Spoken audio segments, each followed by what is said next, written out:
各位同学好，来，我们继续讨论数学。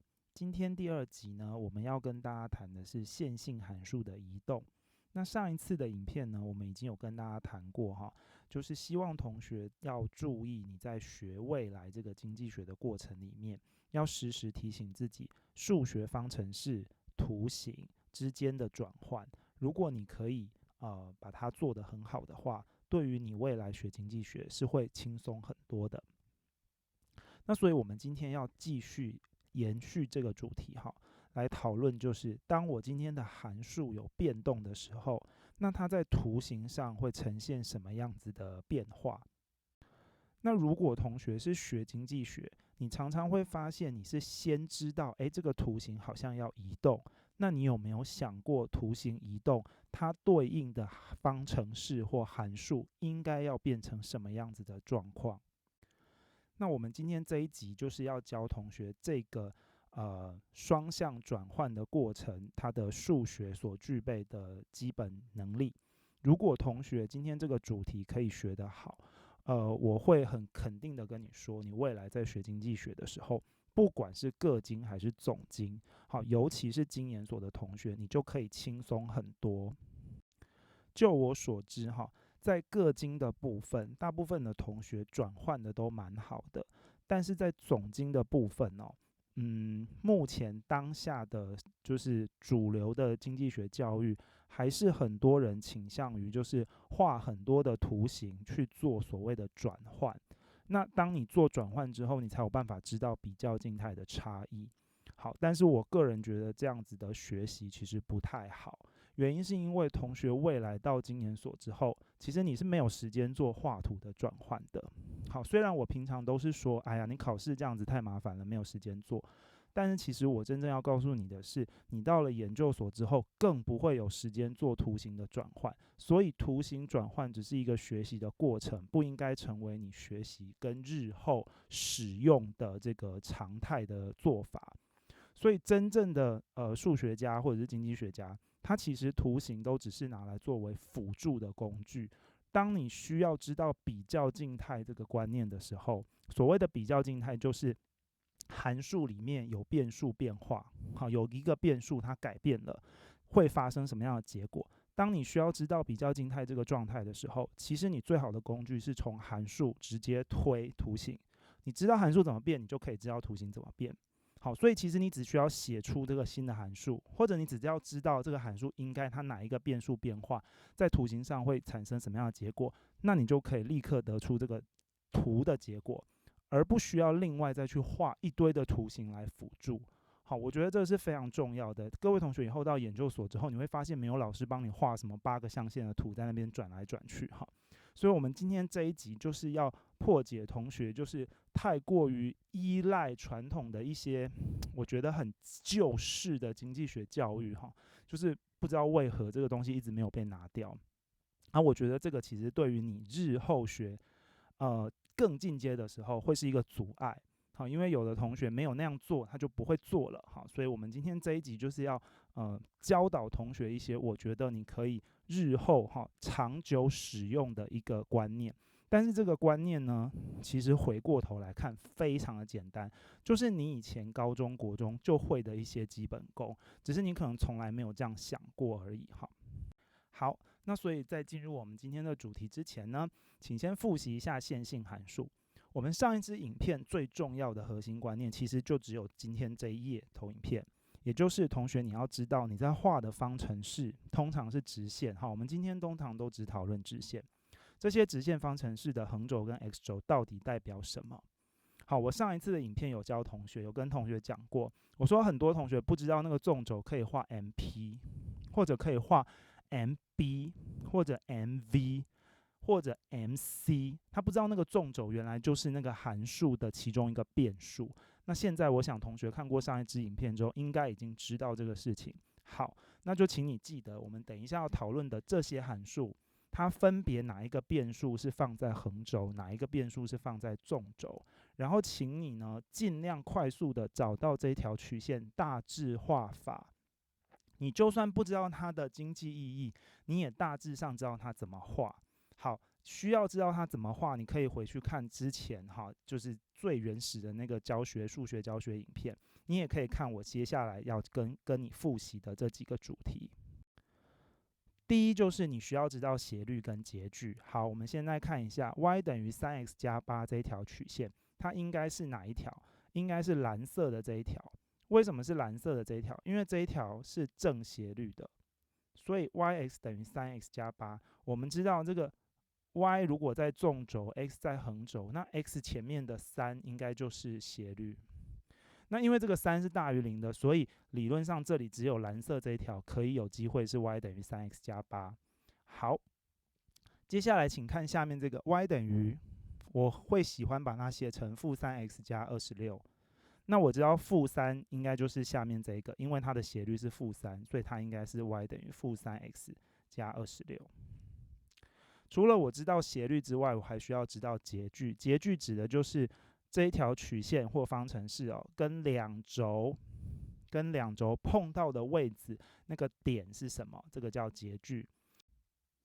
所以刚刚这个 y 等于 3x 加8，它会跟 y 轴有一个截距在这个地方。那这个地方我怎么找呢？它是 x 等于0的位置，这个坐标点它的 x 是0，所以你把0带进去 ，y 应该是8，所以它应该是0、8这个点。那我们平常会说截距叫8啦，或者你说 y 截距叫8，但是我觉得没关系，因为考试不会考你截距是多少啦，经济学老师不会考你数学的那个符号，所以你顶多就是知道说它在 y 轴上相交的点是0、8，这样就可以了。好，一般来说，因为经济学只会讨论第一象限，所以这一条曲线或者你说方程式好了，就不会讨论 x 轴的截距，因为 x 轴的截距在负的嘛，比较没有意义。但是数学上我们学一下好了，它应该是 y 等于0，y 等于0的话 ，x 是负8/3。好，我相信同学一定会觉得这不是国中数学嘛，我为什么还要教？好，我只是要提醒你，请你用这个方法帮我们等一下去做图形的转换。好，其实你这个能力你本来就会了，所以你等一下是做图形的转换就好。来，我们顺便看一下另外那一条，另外这一条负斜率的，它的 x 轴的截距这个点应该是什么？是 y 等于0的位置，所以 x 应该是26/3，它是在26/3跟0的位置。然后 y 轴的截距是 x 等于0，所以应该是0/26。好，我们下一次才会谈那个均衡，所以下一次才会谈这个求解的部分所以今天不讨论。我们今天讨论的都是曲线要怎么移动，等一下要移动的时候可能会用到斜率跟截距，所以请确保你可以找得到我刚刚画的这4个点。好，我们现在来介绍第一种移动，叫做平移。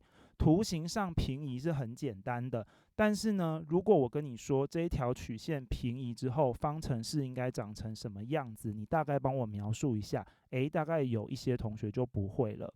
很多同学，我讲一下，你经济学学的时候都是学右边，因为老师花了很多的心力跟你讲，右边这个什么时候下来，什么时候上去，这个你会。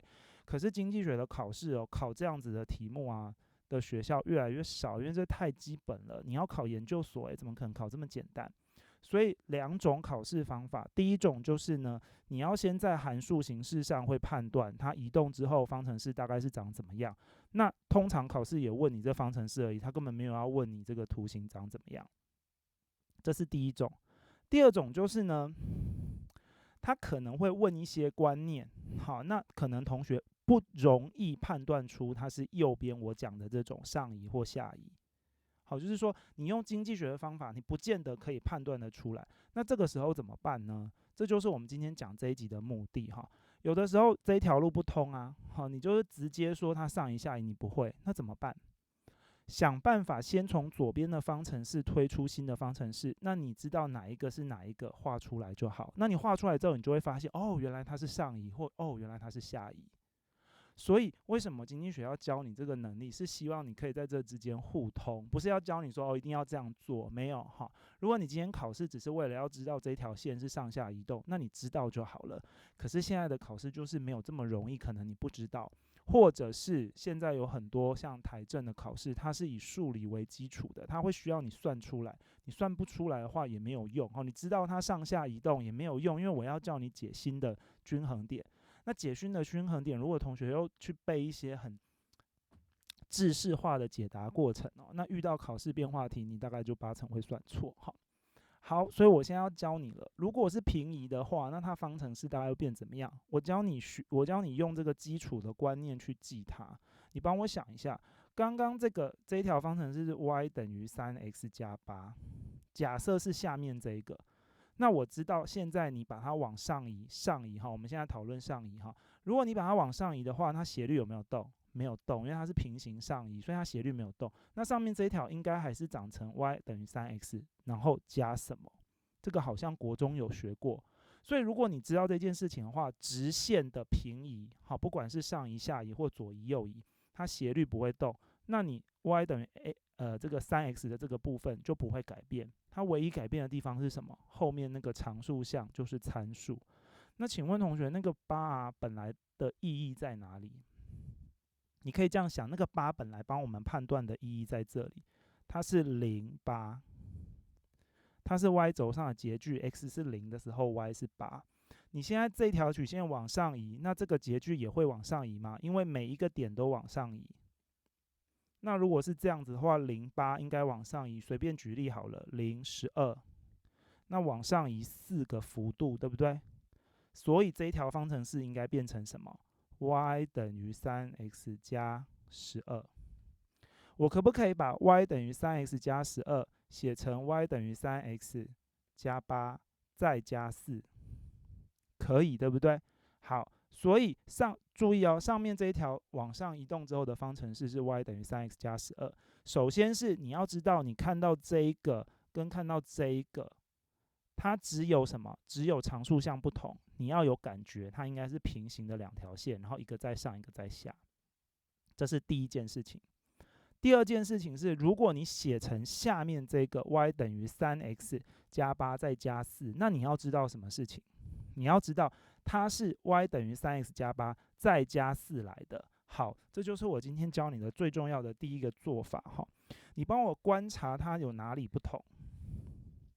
它是 y 等于3x 加12，然后 y 等于3x 加8，它可以说是这样子观察来的请同学这样想一下。你可以把它想象成说，我对应每一个 x， 如果这里有一个 x 轴，这里有一个 x 轴，它对应这3个 x 的值，在你原本 y 等于3x 加8这一条方程式上的时候，它是这个 x 带进去，然后找到，你就是把这个 x 值，比如说这个 x 是5好了，5、6、7好了，我这样写好了，5、6、7这3个点。那 x 是5的时候，你怎么算 y 值？你把5放到这里，5、3、15加8，对不对？好，我懒得算23啦15加8 23，你知道我现在画起来的圆圆的这个 A 点就是23，所以你的 y 值怎么得到的？就是带进去嘛，它不就是函数值吗？哎，讲这么多干嘛？所以6这个点带进去6、3、18， 18加8 26，是不是这个点上的函数值？好，7也是，我不做了。那所以请问同学如果你把方程式写成 y 等于3x 加8再加4，请问它的意思是什么？就是函数值加4嘛。所以函数值你现在不就是 y 这个部分吗？所以就是 y 加4。所以你可不可以这样帮我看？如果你要看成一条线的移动，你可不可以看成它是原本 y 等于3x 加8这个方程式这条线怎么样 ？y 值的部分向上加4，注意看好你要这样翻译y 等于3x 加8再加4。所以移动的方向是沿着 y 的方向往上加4，可以吗？沿着 y 的方向往上加4，好，就是像这个样子，体会一下。如果你这个会了，好，等一下的应用都会了。这个主题说穿了，每一个模型都是一样的。好，希望可以同学减轻你们去记忆经济学记忆的部分。好，我们再来做第2次的练习。如果我今天平移的对象，好，是往右边移动，那我跟你讲一下，我们现在先看这一条曲线，这个 y 等于 3x 减8是这一条 y 等于 3x 减8。我们要不要先确认一下它的确长成这样？好，第一个，它的斜率是3，对不对？斜率是3，所以是正斜率的，好，没有问题。那我怎么知道它是画在这里，不是像我们刚刚一样画在上面呢？那我们判断截距好了，跟 x 轴的截距这个点 y 等于0，y 等于0带进去的时候 x 是8/3，没错，是正的，所以是0。如果你今天是画上面这个的话，那它的 x 轴截距一定是个负值，好，所以不是它，不是，就上面这条不是它就对了，好，那 y 等于 3x 减8，我们现在要讨论什么？讨论它可不可以往右移。同学，如果你要讨论它往右移，来，你想一下，我刚刚是这样教你的，你是可以把它写成 y 等于 3x 减8，再怎么样，对不对？好，可以哈，前面一个影片有教过再怎么样，但问题是你是再怎么样，这个加减的话，代表的是 y 值的上下，所以请问你，如果你现在要说它是右移，那其实应该是什么？下移。所以如果你要用这样的方式去描述，那它其实是下移哦，你要用减号，所以右移其实是下移。那下移幅度是多少呢？那要看你想要写多少。假设这个幅度是4好了，那应该是新的这一条就会变成 y 等于 3x 减8再减4就变减12，所以下面这一条是 y 等于 3x 减12。好，同学注意哦，我现在是让它下移4单位，可以哈，下移4单位。好，但是如果同学讲说，老师我可不可以不要用下移？因为我就是想要知道右移啊。好，以后你经济学就会发现，有些时候哈，因为经济学的这个应用，就是说它的这个经济理论的解释上面，它需要用右移这个概念来呈现，而不是想要用下移这个方式呈现。那这个时候怎么办？我有没有办法把它改成是右移？可以，但是呢，你就要这样换哈。所以请同学看一下。因为你要把它改成右移，其实右移是什么？我写在上面，右移就是 x 的值增加，你要把它想象成今天函数变成是 x 的形态，然后 x 这个值往右跑。好，所以我们要把它先换成另外一种方式表达，它变成 y 加8等于 3x， 然后再把3除过去，3/y 加8等于 x， 所以函数要变成这样。你要先把它写成变成 x 等于 y 加8除以3。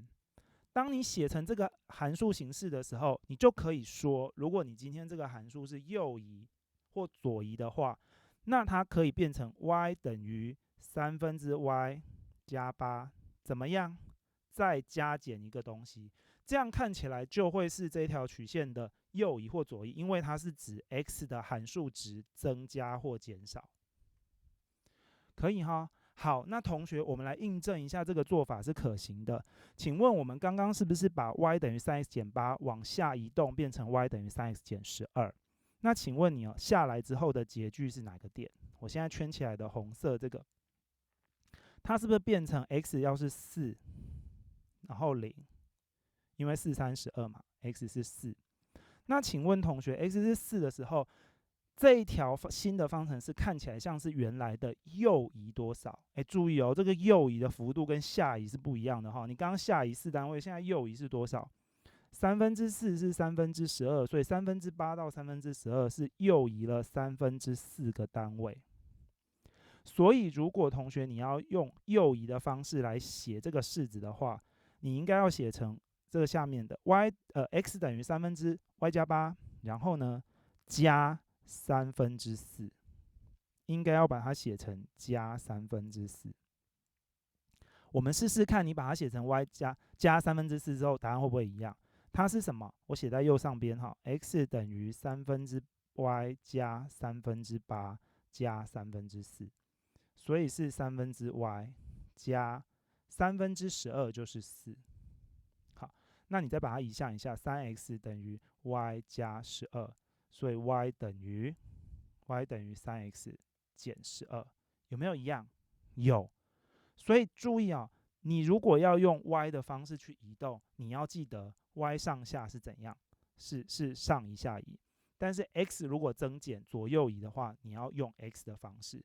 所以这在图形上就有2种不同的做法。好，请同学好好把这一个主题体会一下，这里非常的重要。你只要这个熟了，等一下后面每一个都非常轻松。我们讲第2种，就是刚刚只是平移，现在要旋转。那旋转对应的概念就是斜率要转换。好，那因为有的时候旋转的题目的确比较困难，它有可能旋转，然后同时间你要考虑它旋转的点在哪里。好，所以呢，这个部分我们先讲简单的原理，等一下看到题目的时候，我们再实际操作。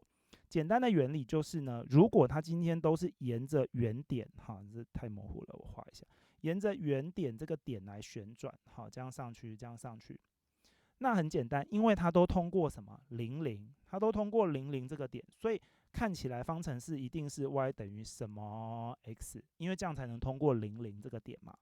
但是斜率不同嘛，所以我们可以知道一下，比较平缓的应该是 y 等于 0.6x， 比较陡的应该是 y 等于 5x， 因为这个斜率比较大，这个斜率比较小。如果今天同学是另外一型的你可以自己试着画画看，它是这样子，然后这样子，这样子，这个方程式要怎么写？因为它都通过右下角这个点，所以它应该也是斜率不同，它应该也是 y 等于什么什么 x， 不一样。但是呢，这个后面改变吗？对，应该改变但是要怎么改变，这就会比较困扰了。好，所以就变成这个好像有动这个好像也有动。好，所以我不想教同学死记说什么哪一种是怎么样做，没有，请你用最简单的方法找。什么方法？你帮我找这每一个截距点是什么就好了嘛。你知道这上面每一个截距点的坐标，你就可以把方程式画出来嘛。这不是国中数学吗？所以如果你找得到这每一个点，那它换了之后会变成怎么样，你就可以找到这个方程式。好，现在你会了一些基本工具我们现在要开始来看常用的。好，我列出了几个在我们研究所考试里面会遇到的比较静态，也就是图形的转换，搭配它在经济学上的这个方程式来给各位做示范。好，我们现在开始的这些练习题要跟这个初学的同学讲一下。如果你不知道它的经济意义没有关系，因为这是你未来要学的，所以你不懂经济意义是可以接受的。但是你要确保你的数学是 OK 的，也就是这些数学讲难听一点，都是你高中国中会的。我觉得这好像国中就应该要会了啦。好，所以你要赶快去把这个复习出来。来，我们看一下预算限制是，今天方程式可能长成这个样子，5x1 加 8x2 等于260。你画出来的曲线应该是这条红色线。请帮我找截距。截距是什么？截距 x1 的截距就是这个点 A 点。A 点的意思是 x2 等于0。x2 等于0的时候 ，x1 应该是260除以5。好，我不计算那这算这个数学没有什么意义x2 是多少 ？x1 是多少？如果我今天要求 y 轴的截距就是这个纵轴的截距，那纵轴的截距应该是 x1 等于0，所以 x2 是什么？2/8。好，所以这个是一开始你要能够画出这条线。好，那我们接下来要讲什么？今天第一个例子是价格上涨，所以我们假装说，如果我现在 x1 的价格就是它前面这个数字5是上涨的。好，所以我写一下就是5变成10，就这样，5变成10。好，那你要怎么判断呢？好，因为同学不知道嘛，所以我们先看一下，先想一下，如果你今天变成5变成10的话，式子应该是 10x1 加8x2 等于260。好，这个变这个，这是经济学概念。但是这一条式子要画出线，这不是经济学概念，这是国中数学，好吗？好，所以我现在是在教你国中数学，请你帮我把 10x1 加 8x2 等于260画出来。10x1 加 8x2， 请问同学 ，y 轴就是纵轴的截距有没有变？纵轴的这个点还是0/8/260，没有变还是它。但是横轴的截距有没有变？有，因为你前面这个 x1 的前面那个系数变成10了，经济意义叫价格上涨，那你现在不知道没关系哈。5变成10之后 ，x1 应该是什么？260除以10，这是横轴截距，所以它会从刚刚的2/260变成2/10。等一下，这样是变小哈，可以哈，2/260跟2/10，这是变小哈，所以这个是跑进来这里。那这一条方程式呢，应该就要通过这2个点嘛。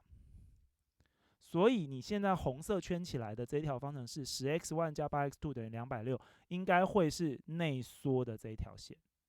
所以后来同学就会知道预算限制是价格上涨的时候它要内缩。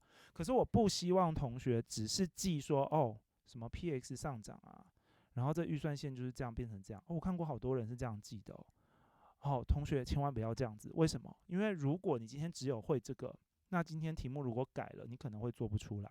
今天题目如果用其他的方式描述，要加其他东西加料进去，你就不会画了，因为你从来没有想过方程式怎么推导出来。所以我今天要请同学学的就是把你国中本来就会的能力赶快抓回来，赶快抓回来。好，下一个预算限制是，如果我今天5x1 加 8x2 等于260，要变成5x1 加 8x2 等于400。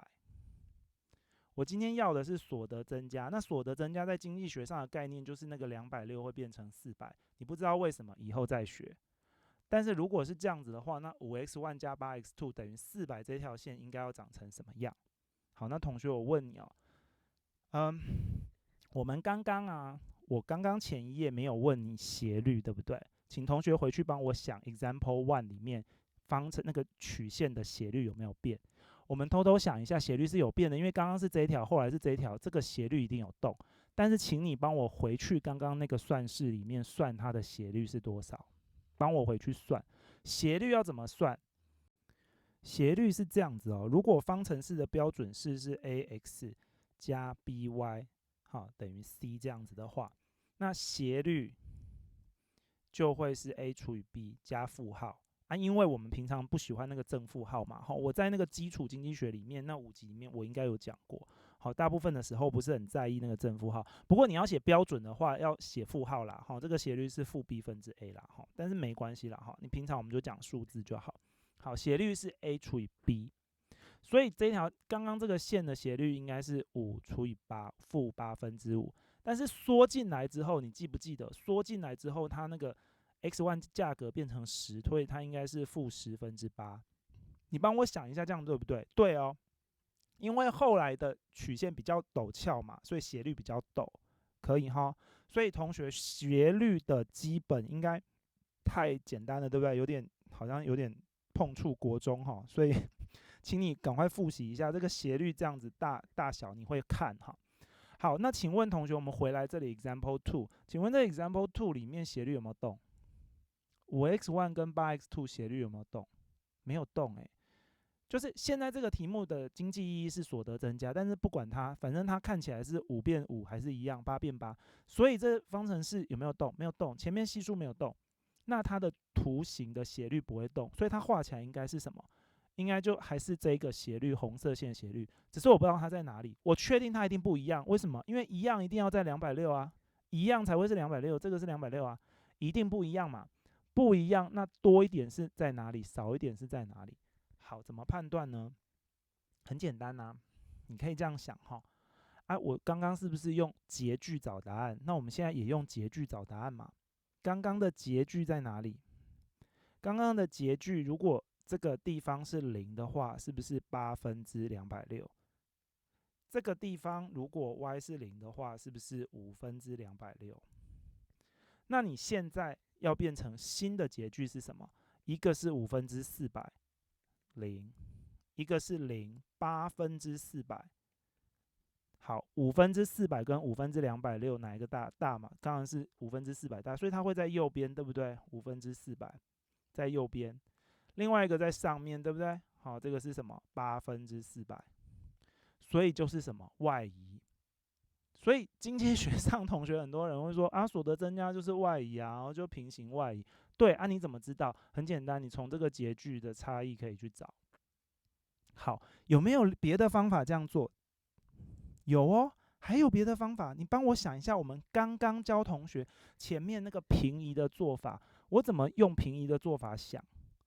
平移的做法是这样想的哈，我要用另外一种方法来解释，请同学想一下，5x1 加 8x2 等于400，为什么是刚刚讲的在右边，是在这条红色线的右边？为什么？好，我们用另外一种方法想。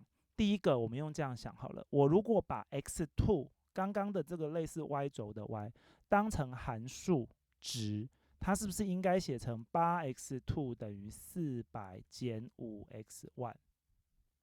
然后呢，除以8好了，那是不是 x2 等于400减 5x1？ 你观察一下，它应该是什么？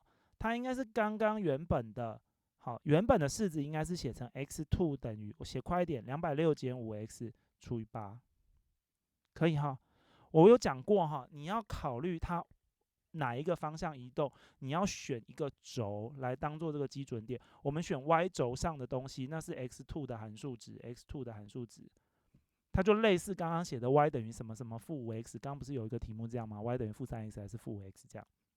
请同学观察一下原本的式子，我再写一次 ，x2 等于负5/8x1，好，这里有个1漏了，加260。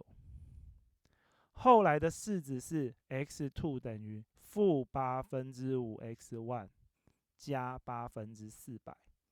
你可不可以体会一下，如果你用 y 轴的差异点去观察，那原本是加260，后来是加什么？加400。你可不可以写成260再加什么140？可以吗？那我有没有办法知道这一条线应该是怎样？很简单，它应该是刚刚的 x 等于负5/x1 加260再加140，所以它应该是这一条曲线往上移140。这个能力不知道同学有没有办法推出来？所以它的确是右移，它是右移140。你要推出140，你用这个方法做也可以。你还有一个方法做，就是我刚刚讲的，其实你有那两个截距相减就有答案了。刚刚那两个截距不就是刚好比较里面的叫260，比较外面的叫400吗？你回去看前一页就有答案。所以刚好其实就是你方程式把它改成这样子之后，就很显然可以看到这个答案。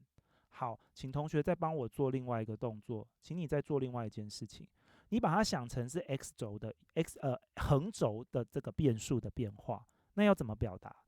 横轴变数变化是不是要写成5x1 加8x2 等于260？要先把它改成等于260减8x2，好，它再除以5，所以 x1 等于2/260减8x2。后来的方程式呢，要改成 x1 等于400减8x2除以5。那你可不可以看出来，它其实是 x1 的坐标的横移？可以，为什么？因为后来的方程式其实是你还是可以这样写啊，负8x2 加什么？加2/260，再加140嘛。那你是不是会发现前面这个5/8x2 加2/260其实就是原来的线？所以你看起来像什么？原来的线，然后横轴，因为 x1 是你的这个函数值 ，x1 要怎样？再加140，要往右再加出去，往右再加出去，对不对？啊，往右加出去的幅度是多少？140。所以你看哦，往右是加140，往上是加140。请你用前一个这个截距的方法去帮我印证这两件事情。好。其实我到这里已经把今天的课程讲完了，我们后面还有10张投影片。同学，那后面的10张投影片都是把这个东西用到极致，然后加入了很多参数，让你觉得很困扰。可是它的基本能力已经结束，所以再请同学确认，你听到这里为止你都会，你再继续往下听，不然你再下去的问题都不是经济问题哦，都是数学问题。好，那好，我们继续往下看。